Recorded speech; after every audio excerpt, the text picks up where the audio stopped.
Welcome to our deep dive, Oh, yeah. into the House of Seven Chimneys. Mhm. Buckle up, Okay. because we are about to explore uh, Right. uh, a haunting tale. And this is Yeah. one that's woven into the very fabric of Madrid. Wow. And this isn't just another ghost story. Oh, no. We're talking about a king, Uh-huh. a mysterious death, Oh, a vanishing body, okay. and centuries of chilling encounters th- with a spectral figure known as Oh, wow. the White Lady.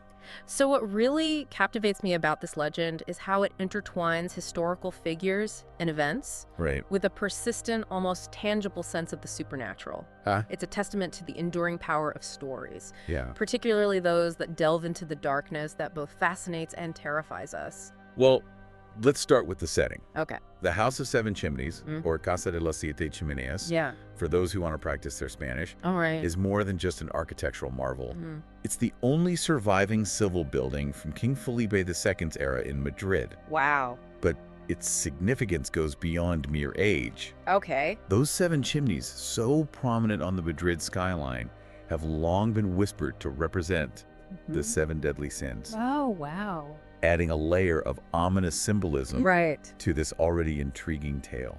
And then there's the enigma of Elena Zapata. Right. Historians still debate Mm-hmm. whether she actually existed. Mm-hmm. You see, there are no official records of her. Really? But her story is so deeply ingrained in Madrid's collective memory that it's almost as if she's become a ghost in history itself. It's as if the city itself refuses to let her memory fade. Right. Now, add to this mystery the fact that the house was commissioned by King Yeah. Felipe II, Yeah. a figure shrouded in secrecy Mm-hmm. and known for his powerful persona Yeah. and his rather keen interest Oh. in the occult. Felipe II. Yeah? His reputation is as complex as the legends surrounding this house. He was known for his piety, yet there are whispers of a ruthlessness that sent chills down the spines of his courtiers. Oh, wow. And his interest in the occult wasn't just a passing fancy. No. It was a deep fascination Mm. that some believe influenced the very design of the House of Seven Chimneys. Okay, so we've got a king with a penchant for the dark arts, Yeah. a mysterious woman who may or may not have existed, Right. and a house built at the crossroads of power and the supernatural. Yeah. Wow. This is already giving me goosebumps, but what about the love story? Oh, Everyone loves a good tragic romance, right? the most popular version of the story claims that Felipe II was completely smitten with Elena Okay. and built this grand house as a testament to his affections. Oh, wow. However, tragedy struck when her husband, Oh, a captain in the army, okay. died in the Battle of San Quentin. Oh, no. Elena, heartbroken, was soon found dead in her room under circumstances that remain shrouded in mystery.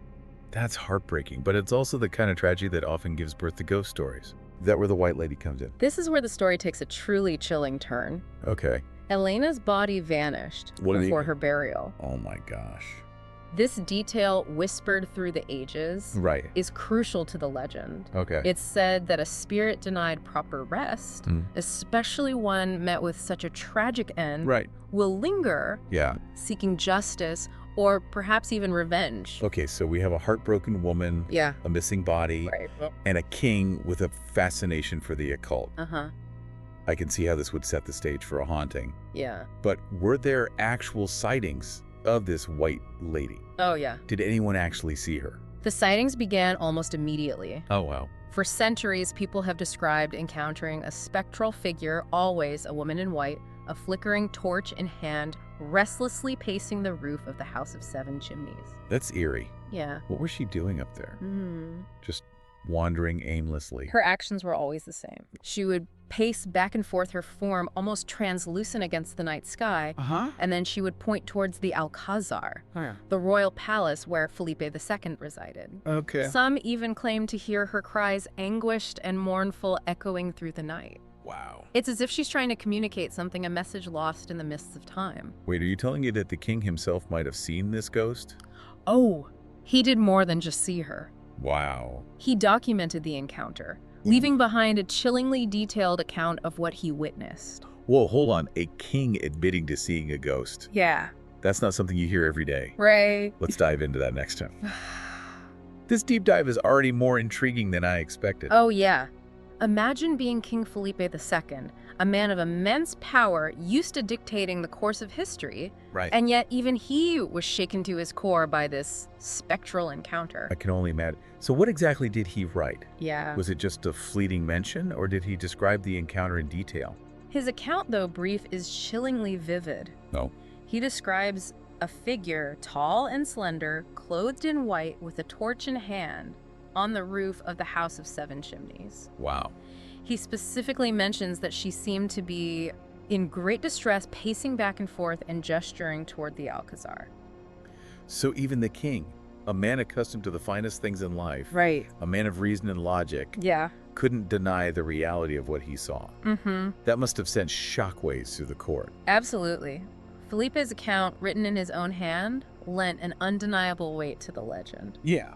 It's not every day that a monarch admits to such an experience, Yeah. especially one as potentially unsettling as this. Okay, I need to hear his actual words. Okay. It's one thing to talk about it, Right. but to read the king's own account, Yeah. that's got to be spine-tingling. It truly is. Okay. The translation from Old Spanish goes something like this. The figure moved as if in great torment, her cries echoing in the night. I confess that my heart trembled at the sight, for it seemed as though a soul in anguish sought to make itself known. A soul in anguish sought to make itself known. Mm-hmm. Those words are haunting. They paint such a vivid picture of a spirit trapped, unable to find peace. And they raise so many questions. Yeah. Was the White Lady merely a vengeful spirit, as some believe? Mm-hmm. Or was she trying to convey a message Right. to right a wrong? Yeah. Was she pointing towards the Alcazar to accuse Felipe? Mm. Or perhaps to reveal a secret buried within those palace walls? It's almost as if she's reaching out from beyond the grave, desperate to be heard. Yeah. But the sightings didn't stop with King Felipe, did they? Not at all. The White Lady continued to appear throughout the centuries. Wow. Her ghostly vigil becoming an ingrained part of Madrid's folklore. Right. One particularly chilling account comes from a 16th century chronicle. Oh, really? It tells the story of a night watchman who encountered the White Lady during his rounds. I bet that watchman regretted taking that shift. Oh, yeah. What happened? According to the chronicle, he was making his rounds near the House of Seven Chimneys when he noticed a figure in white on the roof. Mm-hmm.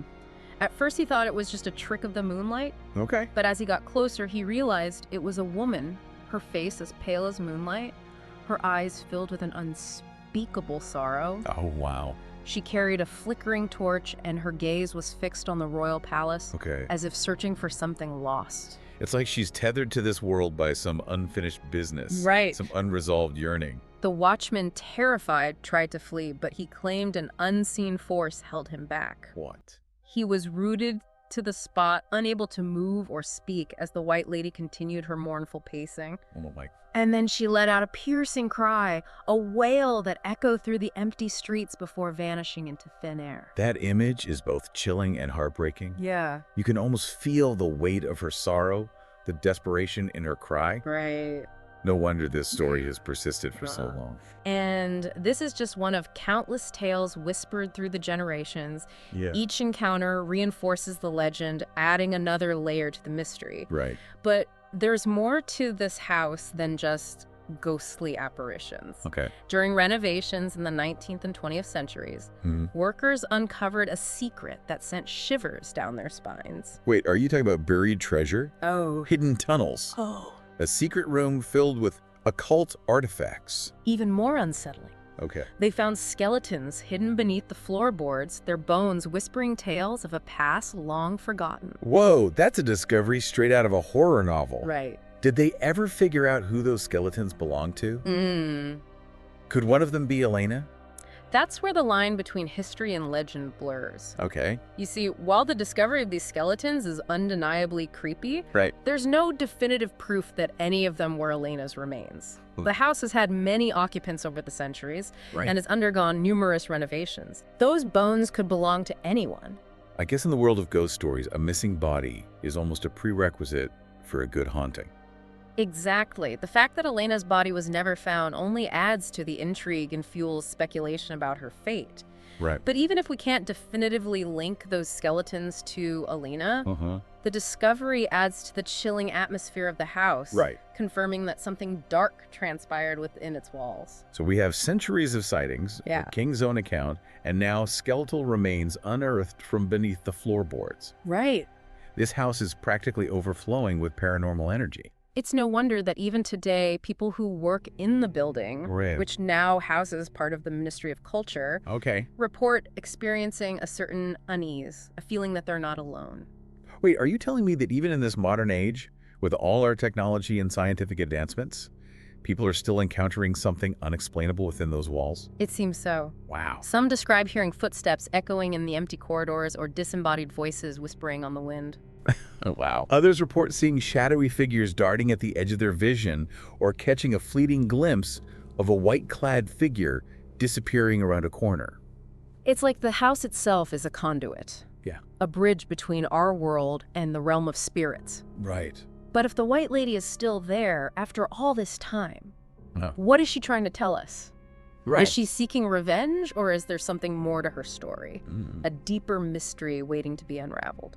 That's a question that has haunted historians and paranormal investigators for centuries. Right. And to delve deeper into that question, Yeah. we need to examine the specific details of the White Lady legend.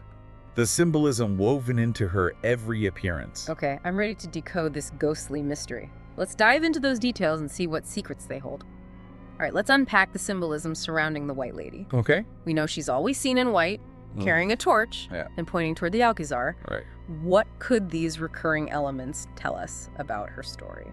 Those details are more than just spooky window dressing. Right. They're visual cues, whispers from beyond the veil that offer glimpses into the White Lady's motives, and perhaps even her identity. Yeah. For instance, the white clothing often associated with ghosts isn't just a stylistic choice. Right. In many cultures, white represents purity and innocence, but it can also symbolize mourning, a longing for something lost, which adds another layer of complexity to our ghostly protagonist. So she could be an innocent victim? Yeah. Or perhaps she's consumed by grief. Precisely. And then there's the torch. Okay. A symbol often associated with illumination guidance Right. and the dispelling of darkness.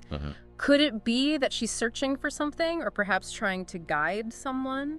Or maybe she's trying to shed light on a truth that remains hidden in the chassis. And what about her constant pointing toward the Alcazar? That has to be significant. It's arguably the most intriguing aspect of her appearances. Yeah. It's almost an accusation, a gesture that draws a direct line between the White Lady and the seat of royal power. Some interpret it as a sign that she blames Felipe II for her fate, Okay. while others believe she's trying to reveal a secret hidden within the palace walls. Intriguing.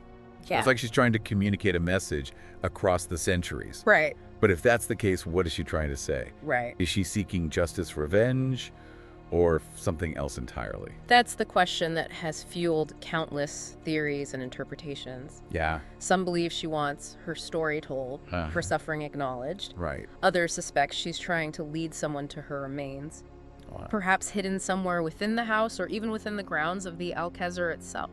It's like we're dealing with a ghostly puzzle with clues scattered across time. Yeah.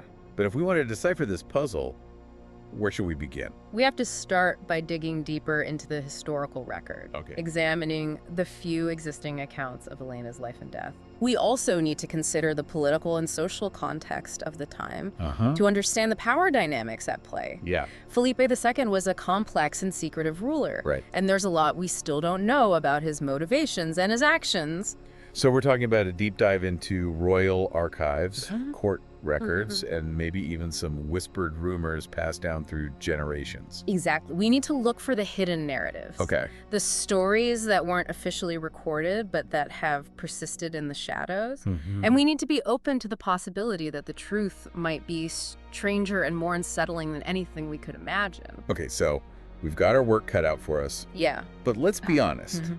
There's a part of us that thrives on this kind of mystery. Of course, it's the thrill of the unknown. Right. The tantalizing possibility that we might uncover something truly remarkable. A piece of history long forgotten. And in the case of the House of Seven Chimneys and its White Lady, that something might be more than just a historical footnote. Right. It might be a window into the world beyond. Yeah. A glimpse into the mysteries that lie just beyond our perception. Precisely. This legend challenges us to question our assumptions, to explore the boundaries between reality and the supernatural, Yeah. and to acknowledge that there are forces at work in this world that we may never fully comprehend. Well, I don't know about you, but I'm feeling inspired to do some investigating of my own. Oh, yeah. Maybe a trip to Madrid is in order, a nighttime stroll past the House of Seven Chimneys, just to see if I can catch a glimpse of that white-clad figure pacing the rooftop. If you do, be sure to let us know. Oh, I will. And remember, some mysteries are best left unsolved. The darkness holds its own allure. Yeah. And sometimes a little fear can be a powerful reminder of the vastness and wonder of the universe. You've given us a lot to think about. I hope so. Thank you for joining us on this deep dive into the heart of Madrid's most enduring haunting. The pleasure was all mine, and to our listeners, sweet dreams.